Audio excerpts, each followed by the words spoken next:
communications that's related to other organizations and how they relate to people is in building relationships, and in particular is the notion of audience.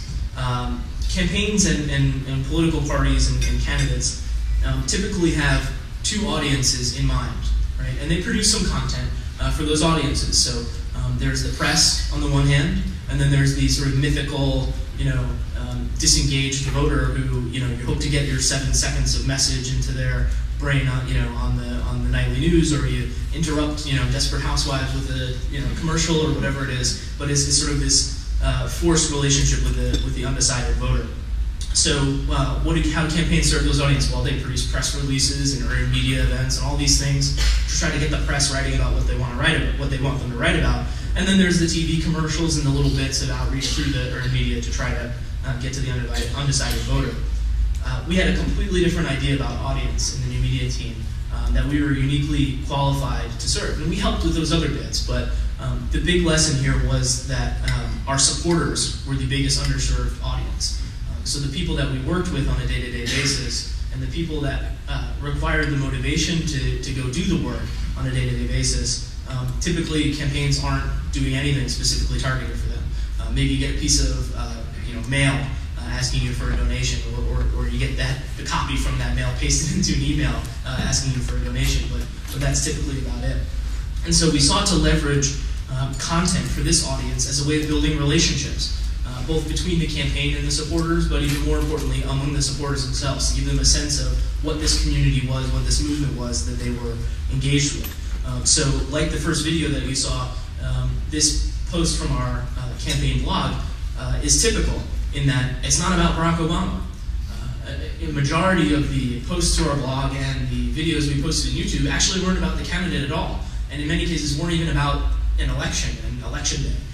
This is a woman from Georgia who had signed up for the campaign and made a donation, who we called up on the phone and said, "Why did you do that?" And she talked about the reasons and the sort of core principles and what she wanted for her son and what she wanted for her country, and that's why she was involved. And so telling these stories, and there are thousands of them, over and over and again in different ways, helped create a sense that there are many more people like me who are engaged in this in a passionate way. These stories wound up becoming the glue of those relationships. Similarly, that human face element also came into the content. This is 3 folks from our policy team who had a discussion on the blog about answering questions about a particular piece of legislation. These are actual policy people, not the press people who are supposed to talk about the policy, but the people who are actually writing the policy. The guy in the lower left is like a really scary, powerful guy on the National Security Council now. Like, this is these are the actual, and it was weird because he wore sandals to the office every day. But this sort of transparency and the sense of accountability to our supporters that at every level of the organization, the real people were having the conversations was important. Now, 25 people, I think you can see, if it's not too small, there are 2,500 people who participated in this discussion, but there were hundreds of thousands of more who saw that this discussion happened because we took a picture of it and put it up on the blog. And so even those who didn't get a chance to participate saw that the participation happened, and that was a big part of the continuing storyline of the campaign. And we produced an incredible amount of content around it, whether it was showing video of the people who were knocking on doors to the people who didn't have a chance that weekend, showing the discussions that happened for the people who didn't make it for that. All of that storyline of the participation was important.